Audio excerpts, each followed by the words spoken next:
Okay, what's up, everybody? So, today I'm making a video that comes from subscribers that have been asking me about manga and publishing manga as someone that is from the US or that speaks English and how to go about finding an artist and finding a publisher and all that. So, today I'm going to answer that question and go over just all about creating manga, even if you're not Japanese. So if that sounds interesting, just stick around. Let's jump in. If you guys don't know me, I'm Lord Max Hoven. I'm a comic writer and film producer.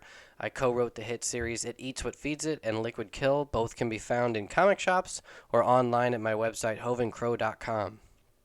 So, to begin, I'm going to define manga, which sometimes I might say manga because as I was growing up, that's how everyone said it. Manga was a rarity, and those that read manga and watched anime were few and far between in my town. So I didn't really learn much about it until I was in my late 20s, early 30s. So I flipped back and forth. Um, so the way I define manga is it's simply comic books that originate out of Japan. And because of the cultural differences in Japanese culture and the West, the comics that come out of Japan look and read very differently from American comics.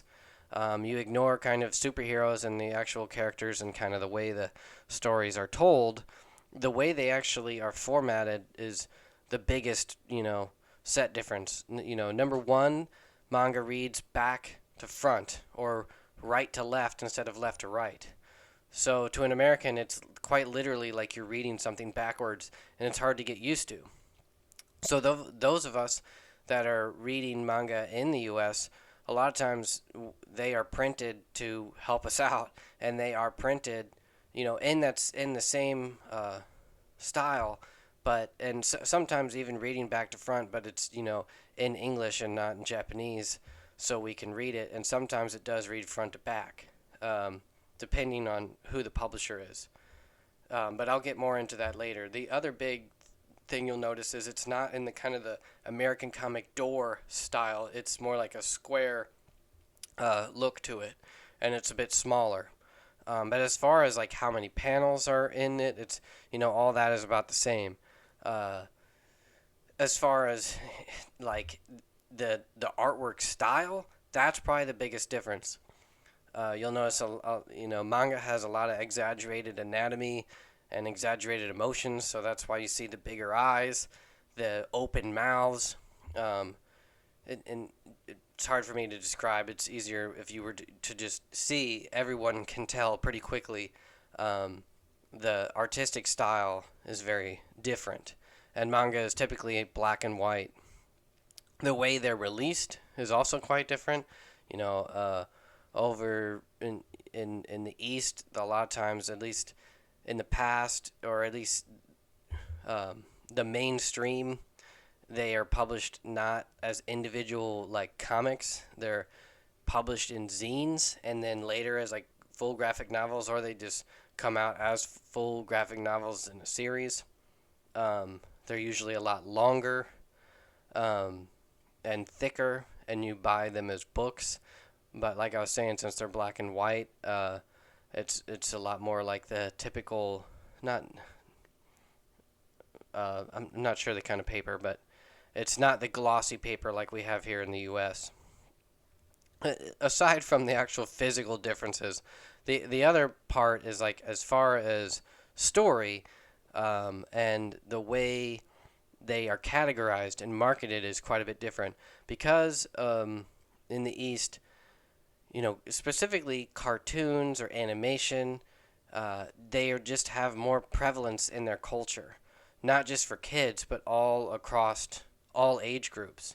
So manga targets all age groups from young boys and girls to specifically just young girls to specifically teen girls to specific like male adults to older folks to just specifically school focused romance, and then even and these are all like mainstream, lots of readers that are even reading just like strictly gore or strictly almost like pornographic, and there's a lot of blends of all these into all of them. So a lot of even typical mainstream have a lot of highly sexualized or high amounts of gore um, in their stories, and you don't see a lot of that in the U.S., especially in like the mainstream uh, comics. You know, you don't see the characters making love all the time and then ruthlessly killing their opponents.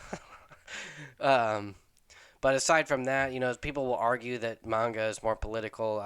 I'm not going to get into kind of all that, but there is a distinct sort of serial storytelling that it can also be sort of argued there's a difference there. Um, so when it comes to what does a non-Japanese manga look like, if someone that's like not Japanese, if like the definition of manga is a Japanese comic and you're not Japanese trying to make a Japanese comic, like what does that mean? And in my case, I think what's happening is and I'm one of these people, is we're just trying to we are we want to tell stories that in English and with American culture, or maybe a more of an international cultural themes that are in this style, both artistically, visually, and story wise, that are more um, accustomed to the manga style as opposed to an American comic style. And the whole kind of point of what I'm going to get into here is that if you are a creator that has creator owned work and you're creating what you would call an English speaking manga, what you're actually creating is a graphic novel with an Eastern style. Um, or in simple terms, you're writing a graphic novel. You wouldn't say, there's no reason to really say I'm writing a manga.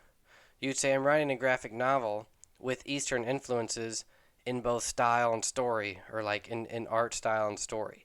And you may even hire a Japanese artist that's known for, illustrating manga. And but the whole thing that you need to realize here is like who your target publisher is, or who your target market is, who your audience is. And if you're writing an English speaking manga, you're not writing it for Japan. you know? So what you need to be looking for, as far as your audience and your publisher, is who is publishing English speaking independent manga, or who is publishing graphic novels with an appeal that is of the Eastern influence. And what I'm going to do is I'm going to list, there's a lot of publishers that do that.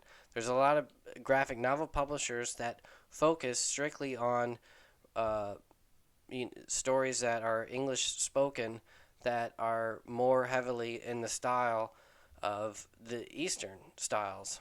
Okay? And if you go on Webtoons, or Webtoon, or Tapas, or Global Comics, that's what these places are. Is they are strictly focused on, bringing the East to the West, or allowing the West to mimic in the style of the East. So most people that are creating comics on there are creating them in English, that are reading top down, or left to right like we would in the West, but they visually and story wise read like something that you would find that came from Japan, that was then translated into English. So, um, in simple terms, so when it comes to like how to write manga, how to draw manga, I'll leave that for another video. But I think the best place to start is just like my other videos explain, is just like if you were writing American comics, you can find scripts online, um, read them, mimic them, copy their style, copy their pacing, read your favorite manga, and try to write the script as you would, read it, panel by panel, line by line. If you're looking for an artist, I would literally reach out to other manga artists. There's plenty of indie books out there, including manga artists from Japan that speak English, that are on social media, that you can message and email. Um, as for publishing, I'm going to highlight a few key graphic novel and independent manga publishers that you can familiar yourself with if you haven't already. But first, start online. Websites like Webtoon, Tapas, Global Comics, and others that I was mentioned earlier, they allow you to read for free, post your comics for free. You can even charge people to read your comics on there. And you can find an audience quite quickly. You can find plenty of, if you're looking for an artist, that's a good place to start because there's just so much out there. And so many people are wanting to do this, you know. Uh, so even if it's just a hobby, uh, that's where your community is at. Um, and when it comes to print publishing, there are indie publishers that release creator owned manga style books. And most of them accept submissions or allow you to possibly query an editor with your project. And I'm going to list these publishers shortly. And you're going to want to look at what they release. And you'll most likely find that they publish books that are in your wheelhouse, even if they aren't strictly from the East manga that you're used to, that are like published by Viz and other mainstream lines. They're still probably what you would consider your book as. Okay? And you can find one of these publishers that is right exactly where, like, that's what I want to release, or that's what I have, and they're the kind of person that can put it out for me. I have another video that goes into more detail about these publishers, but for this video, I'm just going to name them, and you can research them on your own in more detail. The first one is Yen Press. It's one of the bigger English language manga publishers, and they define themselves that way. Okay? It's not like the graphic novels that are sort of Eastern influence. It's like they, highlight themselves as publishing English language manga. The second one I have is First Second Books. They're a graphic novel publisher out of New York City. Number 3 is Drawn and Quarterly. They're a huge publisher that's been around for a long time, like 30 years. Silver Sprocket is a San Francisco-based publisher and a retail shop that they are known, like they highlight themselves as publishing or at least selling in their shop independent manga and independent graphic novels with, Eastern influence. Number 6 is The Mansion Press. They've published books by big-time manga artists like Shintaro Kago, and they don't publish that much, but they're worth looking into. Fantagraphics Books is another one that's a huge publisher. Number 8 is Tiny Splendor. They're a super small and very alternative, artsy kind of poem-focused publisher, but look into them. Number 9, I have Andrew McNeil Publishing. They're another big-time one. No Brow Press. They publish like mostly alternative kids graphic novels with diverse and contemporary themes. Number 11 is By Olympia. They're a small press located in Portland, Oregon. Number 12, I have Iron Circus, and they're small, but they're definitely worth looking into because they release a lot of manga style graphic novels. But that's really all I have. That's my advice for you guys in this wheelhouse. And if that was helpful, or if you want more detail, just let me know in the comments and I can go into more detail. Because I actually am in my own process of creating a manga style graphic novel with a manga artist that's a super talented, known. So I'll be sharing details about that as we get further along. I don't want to go into it until I don't really start promoting the books until it's a close to finished, if not already finished, thing. But I just figured I'd give that a shout out to get the ball rolling on that. You guys can look forward to that. So anyway, like and subscribe. Check out my other work at hoveandcrow.com. Thanks everybody. See ya. Bye.